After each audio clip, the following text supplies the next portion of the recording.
তো দেখো আজকে আমরা ডেরিভেশন শিখবো energy balance on open system. তো কতদিন আমরা ক্লোজ সিস্টেমের ডেরিভেশনটা শিখছিলাম আর এমনি টুকটাক বেসিক দেখছিলাম। তো ওপেন সিস্টেম শুরু করার আগে আমরা আগে জানি যে ওপেন সিস্টেমে কি হয়। ধরো যে কোনো একটা ওপেন সিস্টেমে একই সাথে তার মাসের ট্রান্সফার হবে এবং একই সাথে তার এনার্জিরও ট্রান্সফার হবে। ঠিক আছে, তার মানে এই জায়গায় মাস রিলেটেড যে টার্মগুলো সেগুলো চলে আসবে। আরেকটা জিনিস বলছিলাম, তোমার একটা সিস্টেম যখন ওপেন তখন এটা কন্টিনিউয়াস থাকে। আচ্ছা, যদি কন্টিনিউয়াস থাকে, আমরা যখন ম্যাটেরিয়াল ব্যালেন্স করছিলাম একটা কন্টিনিউয়াস সিস্টেম আমরা জাস্ট কি পাইছিলাম? Input is equal two output. ওই জায়গায় কোনো অ্যাকুমুলেশন নাই। আর যেহেতু এই জায়গায় এনার্জি টার্ম আছে, তার মানে এই জায়গায় কোনো ধরনের জেনারেশন বা কনজাম্পশন হবে না। ঠিক আছে? তো এই গেল আমার ওপেন সিস্টেম সম্পর্কে টুকটাক কথাবার্তা। এখন আমরা ওপেন সিস্টেমের যদি ডেরিভেশনটা শুরু করি, তার আগে আমি আরেকটা জিনিস বুঝে নিই। তখন স্পেসিফিক এনথালপিকে আমরা কিভাবে ডিফাইন করছিলাম? এইভাবে, তাই তো? এটার ইউনিটটা কি? Kilo joule per KG. এখন তুমি যদি আচ্ছা কোনো কিছুর এইভাবে সেটাকে কেজি বুঝায়, আর কোনো কিছু যদি এইভাবে লিখি সেটাকে আমরা তার ফ্লো রেট বুঝাই। তার ফ্লো রেট মানে কি? এই জায়গায় একটা টাইমের ইউনিট আসবে, সেটা হইতে পারে সেকেন্ড, সেটা হইতে পারে মিনিট, তাই তো? তার মানে এইচ এটা যদি শুধু কিলো জুল বুঝায়, তোমার এইচ বার যেটা সেটা বুঝাবে কিলো জুল পার টাইম। এবং এই টাইমটা যে কোনো কিছু হইতে পারে। তো তুমি একটা জিনিস চিন্তা করো যে তুমি যখন এখন যদি এই ফর্মে পাইতে চাও, তাহলে কিভাবে? ধরো আমি এটা পাইতে চাই, তুমি স্পেসিফিক এনথালপি জানো, তার সাথে যদি তার মাস ফ্লো রেটটা গুণ করে দাও, তাহলে তুমি কি পাবা? দেখো তো এই জায়গার ইউনিটটা কি আসবে? কেজি পার টাইম ইনটু আসবে কি কিলো জুল পার কেজি। এই যে কেজি কেজি কাটা, আলটিমেটলি আমার কিলো জুল পার টাইমে আসতেছে, মানে ফ্লো রেট কিলো, মানে এনার্জিটা যে ট্রান্সফার হচ্ছে সেটা আমার রেট আকারে আসতেছে, তাই তো? কোনো কিছু টাইম দিয়ে ভাগ করাই তো তার রেট। ঠিক আছে, তো এটা হলো বেসিক কথাবার্তা, কারণ এই টার্মগুলো এখন আমার সামনে লাগবে। দেখো, আমরা যখন ওপেন ক্লোজ সিস্টেমে করছিলাম তখন আমরা জাস্ট অ্যাকুমুলেশন টার্মটাকে দুইবার পলিশ করে তারপরে ওই জায়গা থেকে আমরা ডিফাইন করছিলাম। বাট এই জায়গায় তুমি একটা জিনিস বুঝো যে তোমার বইয়ে যেটা দেওয়া আছে, তুমি একটা সিস্টেমের মধ্যে তোমার কি কি থাকতে পারে? ইনপুট থাকতে পারে, আউটপুট থাকতে পারে। ইনপুট ধরো এই জায়গায় একটি স্ট্রিম দিচ্ছ, এই স্ট্রিমের একটা এনার্জি আছে E1, এই আউটপুটের আরেকটা এনার্জি আছে E2। এবং দেখা গেল যে তুমি এই জায়গায় কিউ ইনপুট দিলা, মানে কি হিটও ইনপুট দিলা, এক্সট্রা করে হিট ইনপুট দিলা কেন? তোমার এই জায়গায় ধরো কোনো একটা রোটর বা যা আছে, এটাকে এটা থেকে ওয়ার্ক পাইতে হবে, বা ওয়ার্ক তোমার এই জায়গায় এক্সটার্নালি দিতে হবে। ঠিক আছে, তো এই টার্মগুলো আমরা বুঝতে পারছি যে আমার এনার্জি স্ট্রিম থাকবে, ইনপুট আউটপুটে আমরা হিট দিব, অথবা হিট একটা সিস্টেম থেকে প্রডিউস হবে অথবা জেনারেট হবে, অথবা আমরা ওয়ার্ক দিব, ওয়ার্ক দিব অথবা সিস্টেম থেকে ওয়ার্কটা জেনারেট হবে।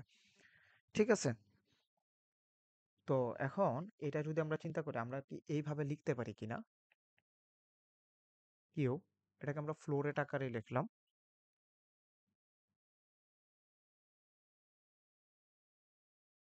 এটা তোমার বইয়ে লেখা আছে, ঠিক আছে, ইনপুট। তার মানে কি বোঝা যাচ্ছে? তুমি যে এই কিউটা সিস্টেমে কি হিসাবে দিচ্ছ? ইনপুট হিসাবে দিচ্ছ। তুমি হিটটা সিস্টেমে ইনপুট হিসাবে দিচ্ছ কিসের জন্য? সিস্টেমের উপর ওয়ার্ক ডান করার জন্য। ঠিক আছে,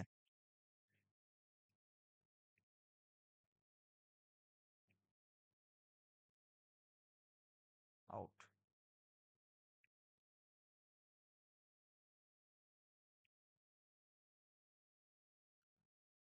গেল, এবং দেখা গেল আমি কি ওয়ার্কটা পাইলাম।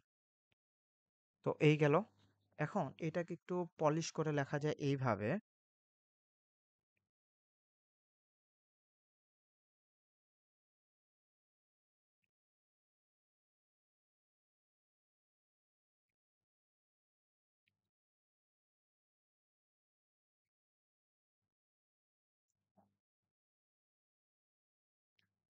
এইভাবে লেখা যায় কিনা? ঠিক আছে, তো আমরা এইভাবে লিখতে পারি। এখন দেখো তো তুমি, এই যে তোমার ই যে এই এনার্জিগুলা তুমি কয় টার্মে পাও? আমি আগের দিন বলছিলাম এনার্জিগুলো আমরা ৩ টার্মে পাই। একটা হলো ইকে, একটা হলো ইপি, আরেকটা কি আমরা পাই ইন্টারনাল এনার্জি, তাই তো? সেটা কি ইউ। তো এই জায়গায় আমরা যদি প্রত্যেকটার উপর এইভাবে লিখি, তো এখন দেখো তো ইকে রে কিভাবে লিখতে পারি? ইকে কে আমরা লিখতে পারি হাফ, সরি, প্রথমে তো হাফ আসবে, হাফ এম। এম এর সাথে আমরা কি লিখতে পারি দেখো তো? তার যে ভ্যালোসিটি, ওই ভ্যালোসিটিটা লিখতে পারি, ধরে নিলাম সেটা ইউ স্কোয়ার। তারপর কি লিখতে পারি? সেম মাসের এম জি, এবং তার মধ্যে যে এলিভেশনটা আসবে ওইটা। তারপরে ইন্টারনাল এনার্জি, ইন্টারনাল এনার্জিকে কিভাবে লিখতে পারি? ধরো তুমি যদি এই ফর্মে পাইতে চাও, তাহলে কিভাবে লিখতে হবে? তুমি স্পেসিফিক ইন্টারনাল এনার্জি জানো, ঠিক আছে? স্পেসিফিক ইন্টারনাল এনার্জি এর সাথে যদি তুমি মাস ফ্লো রেটটা গুণ করে দাও, তাহলেই তো এই টার্মটা পাচ্ছ, তাই তো? তার মানে তুমি এই জায়গায় মাস ফ্লো রেটটা জাস্ট গুণ করে দিলা। বুঝতে পারছি? তো এখন তুমি যদি ইটা পাইতে চাও, তাহলে জাস্ট কি করবে? এই জায়গায় এমটা বাইরে কমন নিবা, ঠিক আছে? ইউটা চলে আসবে। এই জায়গায় যদি জে বা এক্স ওয়াই জেড যা ইচ্ছা দিয়ে দিতে পারো, তোমার ইচ্ছা,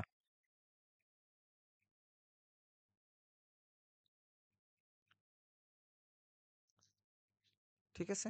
তো এই গেল। তো এখন আমি যদি এটাকে এই জায়গায়, যেহেতু আমি জে দ্বারা ডিফাইন করছি, এই জায়গায় যদি আমি জে হিসাবে দিয়ে দিই, তো আমার কি খুব বেশি কিছু চেঞ্জ হবে? জাস্ট এই জায়গায় কি আমি প্রত্যেকটার মধ্যে জে দিয়ে দিব, তাই তো? তো দেখো, এই এখন যে আমরা এটা লিখছি, জাস্ট এই জিনিসটাই আমরা এখন কি এই জায়গায় একবার ইনপুটের জন্য লিখবো, একবার আউটপুটের জন্য লিখবো। তো এই সাইডে একটা টার্ম আসবে, এটা বই থেকে দেখে নিও, ঠিক আছে? এটা বই থেকে দেখে নিও। তো এই টার্মটুকু আশা করি যে তোমরা বুঝছো যে এই সাইডের টার্মটুকু কিভাবে আসছে। এবার তোমার কনসার্ন হলো এই টার্মটুকু কিভাবে আসবে। দেখো, ওয়ার্ক আমরা দুই ভাবে ডিফাইন করি। কিভাবে? দেখো, ওয়ার্ক ইজ ইকুয়াল টু, একটা হলো শ্যাফট ওয়ার্ক, আর একটা কি work? W is equal two W flow work. Shaft ওয়ার্কের মতোই থাক, ঠিক আছে? আমরা যে ফ্লো ওয়ার্ককে আমরা আরেকভাবে লিখতে পারি, ডাব্লিউ ফ্লো,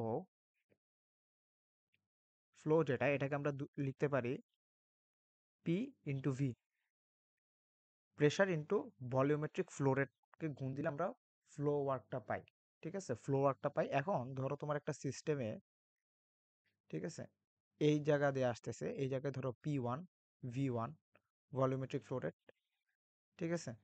এই জায়গায় তোমার যে আউটপুটটা আসতেছে, ধরো এই জায়গায় যে আউটপুটটা আসতেছে সে জায়গায় হলো P2 V2, ঠিক আছে? তো তুমি এরকম দুই ভাবে পেলে একটা সিস্টেমের মধ্যে।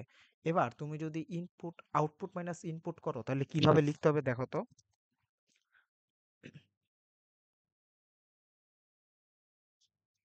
ধরো এই জায়গায় এখন যতগুলো স্ট্রিম থাকে সবগুলাকে যদি আমি জেনারেল ওয়েতে লিখতে চাই, তাহলে এই জায়গায় আমি জাস্ট জে দিলাম।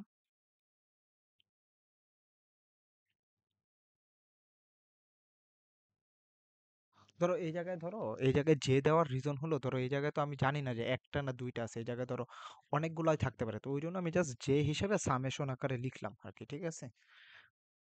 তো এই জায়গায় আমি P J fee J in করলাম। আচ্ছা, এবার আমি কি করব দেখো তো? আমি এই যে ভিজে যেটা, এই যে দেখো তো, এই যে ভিজে, ঠিক আছে, এই ভিজে কে আমরা কিভাবে পাইতে পারি? বা ধরো ভলিউমেট্রিক ফ্লো রেট আমরা কিভাবে পাইতে পারি? আমরা স্পেসিফিক ভলিউম জানি, এর সাথে যদি আমি মাস ফ্লো রেটটা গুণ করে দিই তাহলে তো পাই। দেখো তো, এটার ইউনিটটা কি হবে? মিটার কিউব পার সেকেন্ড বা টাইম।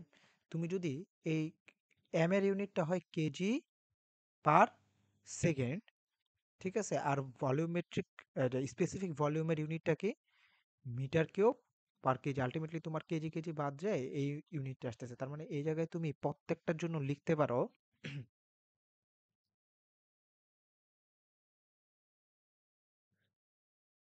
এইভাবে লিখতে পারো কিনা? হোপ যে তুমি পারো এভাবে লিখতে। তো তুমি জাস্ট এই জায়গায় কিছুই করবা না, এই ডাব্লিউ এর পরিবর্তে এই যে এই ডাব্লিউটা জাস্ট এই জায়গায় আসবে, ডাব্লিউ এস শেফ ওয়ার্ডটা লিখবা। সাথে হলো, আমি জাস্ট সিম্পলিফাই করে লিখলাম, এই যে এমটা লিখলাম, তারপরে পিটা লিখলাম, আর ওই জায়গার স্পেসিফিক ভলিউমটা লিখলাম, ঠিক আছে, এই জায়গায় আউটপুট,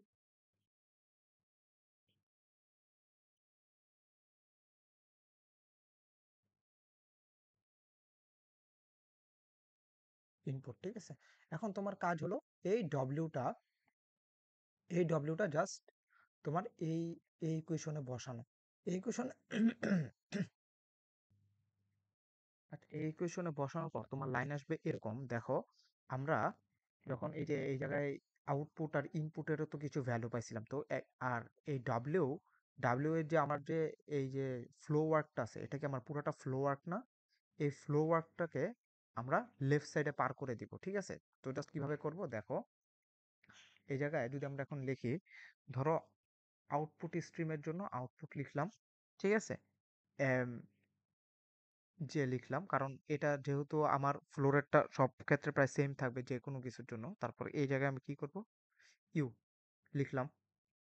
ঠিক আছে, ইন্টারনাল এনার্জি, তারপরে হলো আমি লিখলাম আমার টু, আর জি, আর এই জায়গায় জেড যা লিখলাম। এবং যেহেতু আমরা এই যে এই টার্মগুলোকে আমরা এখন ওই সাইডে পার করে দিব। ঠিক আছে, এই যে দেখো, তুমি আগে কি এই ডব্লিউটা আগে কোথায় বসাবা, এই যে এই ইকুয়েশনে বসাবা। এই ইকুয়েশনে বসানোর পর তোমার এই যে এই সাইডে যে টার্মগুলো থাকবে, এই টার্মগুলো জাস্ট অপর সাইডে পার করে দিবা। তো পার করে দিলে তোমার যেহেতু এম যে তুমি কমন নিছো, তাহলে তুমি এম যে কমন নিলে এই জায়গায় তুমি জাস্ট এটা লিখে দিবা।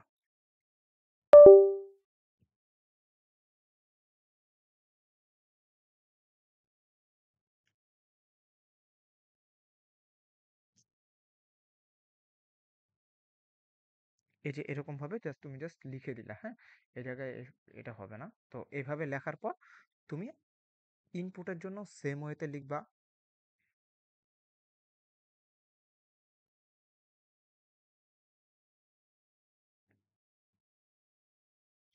এটা কিন্তু ইন্টারনাল এনার্জি। ঠিক আছে, এটা ইন্টারনাল এনার্জি, এটা ভ্যালোসিটি। হ্যাঁ, তো ইউটা প্রায় কাছাকাছি হয়ে গেছে।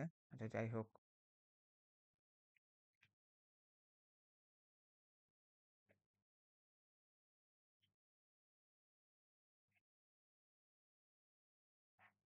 ঠিক আছে, আর এই সাইড আমরা কি পাবো, কিউ আর ডাব্লিউ শ্যাফট ওয়ার্কটা পাবো না? তো এখন দেখো তো, তুমি জাস্ট কি করবা, এই যে তোমার যে এই দুইটা টার্ম, এই টার্মটা এই যে দেখো, আর দেখাই, এই যে এই টার্মটা এবং এই টার্মটাকে তুমি কি লিখতে পারো, দেখো আমরা একটা সূত্র পড়ছিলাম, এইচ ইজ ইকুয়াল টু, এরকম একটা সূত্র পড়ছিলাম কিনা? তো এই জিনিসটাকে তুমি এইচ আকারে লিখতে পারো। ঠিক আছে, এই জিনিসটাকে তুমি চাইলে এই জায়গায় এইচ আকারে লিখতে পারো। তো তুমি যদি এইচ আকারে লেখো, তোমার জিনিসটা আসবে এরকম, একটু সিম্পলিফাই ফর্ম আসবে। যে দেখো,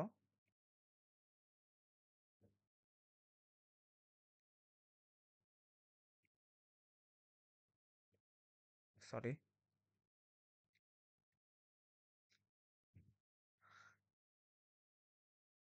তো এইভাবে যদি লেখো তো জিনিসটা এইভাবে আসবে। দেখো একটু সিম্পলিফাই ওয়েতে আসবে, M out is equal to M. তো দেখো, এই দুইটাকে মিলে আমি কি লিখতে পারি, স্পেসিফিক এনথালপি লিখতে পারি। আর ইউ এর তো কোনো চেঞ্জ হয় নাই, এটার কি কোনো চেঞ্জ হয়েছে? দ্য অ্যান্সার ইজ নো, এটার কোনো চেঞ্জ হয় নাই। আর ঠিক আছে, জাস্ট এরকম ভাবে পরেরটার ক্ষেত্রে এটাকে আর এটাকে একসাথে করে তুমি যদি লিখো, জাস্ট ওইটাই লিখতে পারো।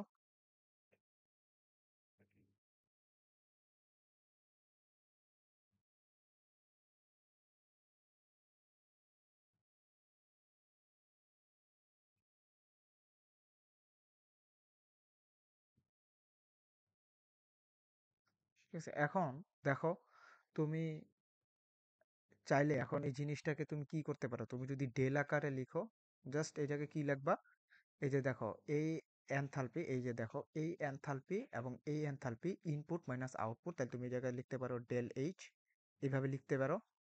তারপরে এম ইন্টু এই যে তোমার যে ইউ স্কোয়ার বাই টু, এটাকে তুমি কি লিখতে পারো, কাইনেটিক এনার্জির পার্থক্য আকারে লিখতে পারো। ঠিক সেম ভাবে তুমি এইটাকে লিখতে পারো,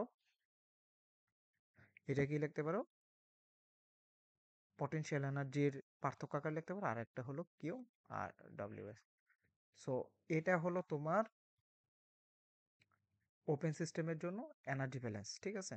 তো আই হোপ যে বুঝতে পারছো। তো আজকে এই পর্যন্তই। Thank you.